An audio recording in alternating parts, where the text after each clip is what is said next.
예수소망교회 매일 성경 말씀 사무엘상 6장 1절에서 7장 2절까지의 말씀으로 암소가 벳세메스 길로 바로 행하여 대로로 가며 라는 제목입니다.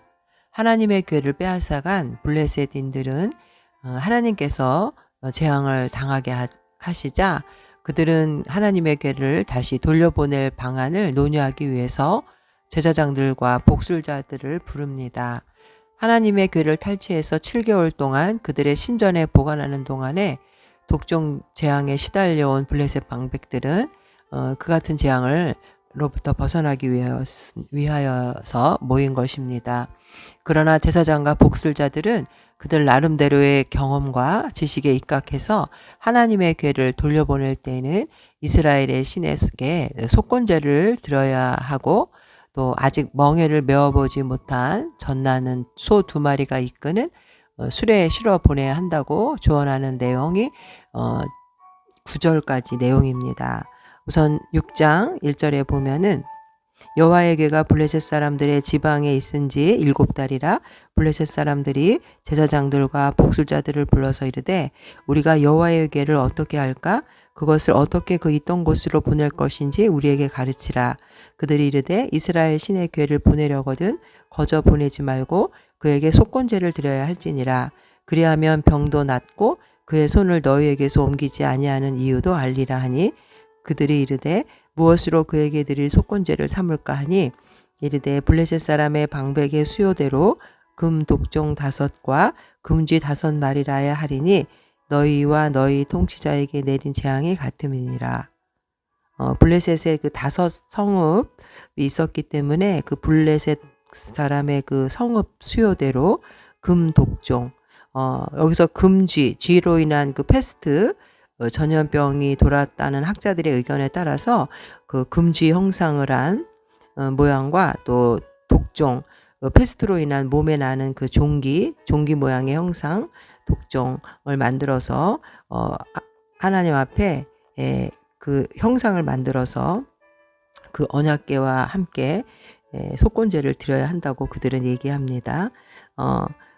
그러므로 너희는 너희의 독한 종기와 형상과 땅을 해롭게 하는 쥐의 형상을 만들어 이스라엘 신께 영광을 돌리라. 그가 혹 그의 손을 너희와 너희 신들과 너희 땅에서 가볍게 하실까 하노라.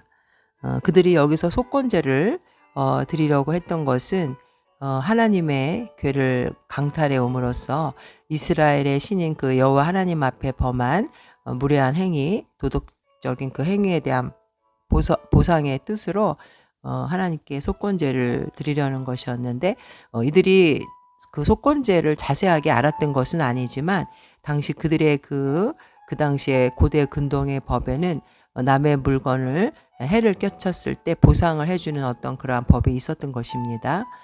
그래서 이들은 하나님의 백성들이 섬기는 그 백성들의 그 방법대로 속건제를 드리려고 했던 것인데 그래야만 자신들에게 내렸던 그 질병도 옮겨갈 것이라고 생각했던 것입니다. 결국은 이 재앙이 이스라엘의 하나님으로부터 왔음을 인정하고 이스라엘의 신이 내린 재앙을 가볍게 할 방안을 제시했던 것입니다.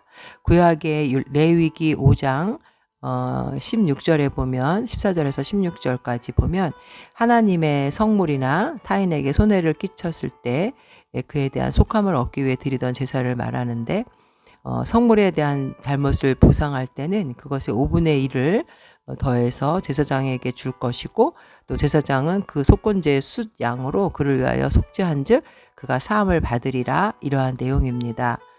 이제 6절부터 9절까지의 그 복술자들은 블레셋의 그 완악함이 출애굽 시절 바로의 그 완악함과 같고 또 그들에게 임한 이 재앙이 애굽에 내렸던 재앙과 같다고 그들은 말합니다.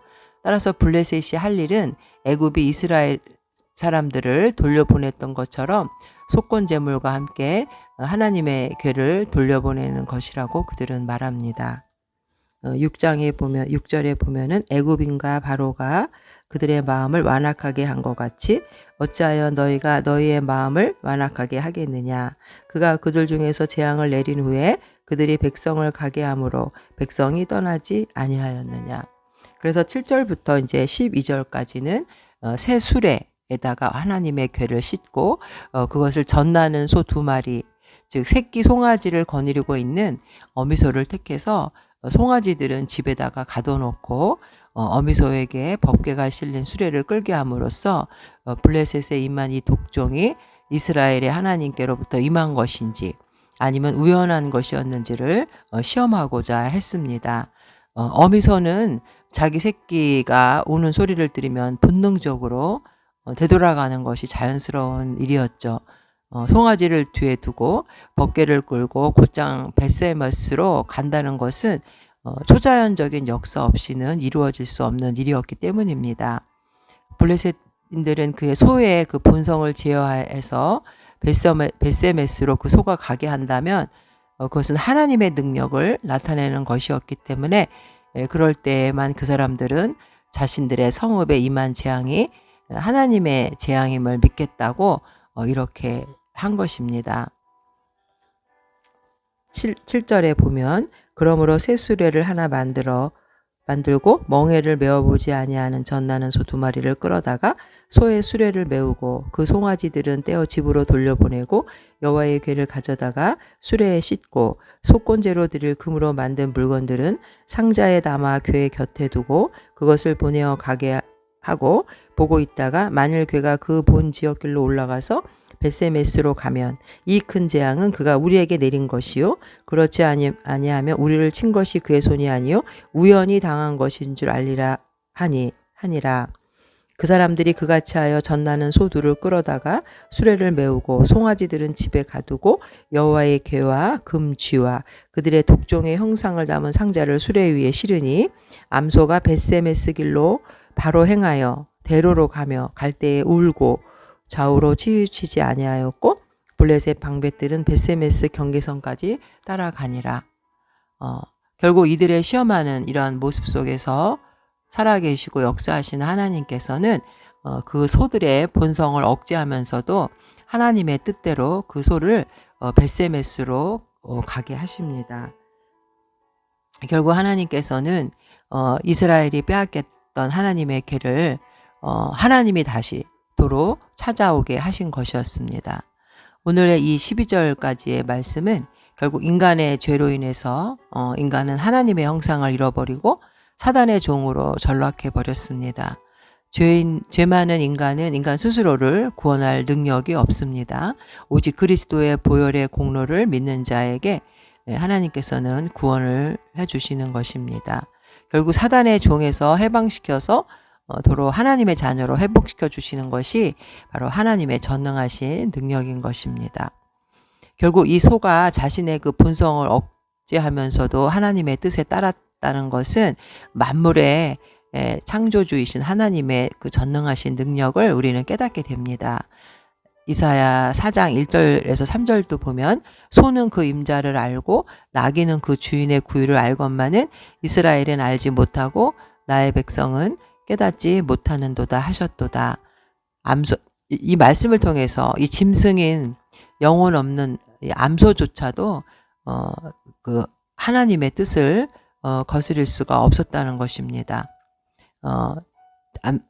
우리가 이 시편 40편 8절에도 보면 나의 하나님이여 내가 주의 뜻 행하기를 즐겨오니 주의 법이 나의 심중에 있나이다 하였나이다.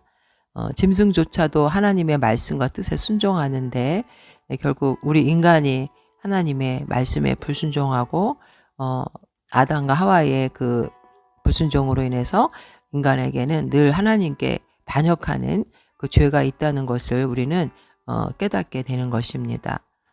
결국 이제 13절서부터 18절까지는 벳세메스 사람들이 돌아오는 그 언약궤를 보고 기뻐했고 수레의 나무를 패고 소들을 잡아서 번제로 드리는 내용이 나옵니다.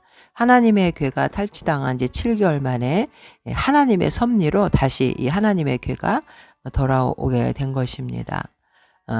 그래서 우리는 이 하나님의 역사 가운데서 이 하나님의 이 궤를 하나님이 하셨다는 것을 우리는 깨닫게 됩니다.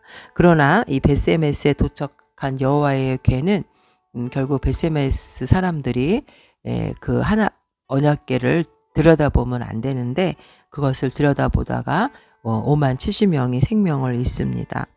19절에 벳세메스 사람들이 여호와의 궤를 들여다본 까닭에 그들을 치사 5만 70명을 죽이신지라 여호와께서 백성을 쳐서 크게 살육하셨으므로 백성이 슬피 울었더라. 민수기 4장 15절에도 보면 진영을 떠날 때에 아론과 그의 아들들이 성소와 성소의 모든 기고 덮는 일을 마치거든 고아 자손들이 와서 맬 것이니라. 그러나 성물은 만지지 말라. 그들이 죽으리라. 회막 물건 중에서 이것들은 고아 자손이 맬 것이며 20절에 그들은 잠시라도 들어가서 성소를 보지 말라. 그들이 죽으리라. 결국 이들은 하나님의 이 언약의 말씀을 순종하지 못함으로 하나님의 임재의 상징인 하나님의 궤를 경건히 대하지 못하고 다만 호기심에서 들여다보는 어리석음을 범하게 돼서 많은 희생자를 내고 말았습니다. 그리고 이 궤를 기랏 여아림으로 옮기게 합니다. 이러한 모습들은 여전히 그들은 하나님의 궤를 전쟁터에서 자신들의 마음대로 이용했던 것처럼 하나님의 뜻을 깨닫지 못하고 하나님을 조종하고 이용하려는 마음이 있었다는 것입니다. 결국 이러한 마음은 결코 하나님, 거룩하신 하나님 앞에 온전히 설 수 없는 마음이죠. 하나님의 말씀을 경히 여기고 불순종하는 자는 하나님의 심판을 자초할 수밖에 없습니다. 그러므로 우리는 하나님과 항상 친밀한 교제를 통해서 하나님의 뜻을 올바로 깨닫고 하나님의 권위와 존엄성을 인정하고 그분의 말씀에 순종하는 겸손한 성도님들이 되기를 주님의 이름으로 축복드립니다. 시편 25편 14절에 여호와의 친밀하심이 그를 경외하는 자들에게 있으며 그의 언약을 그들에게 보이시리로다. 늘 하나님과 교제함으로써 하나님의 뜻을 깨닫고 이 땅에 사는 가운데서도 하나님의 뜻을 이 땅에 펼치고 하나님의 나라를 확정하는 성도님 되시기를 주님의 이름으로 축원드립니다. 아멘.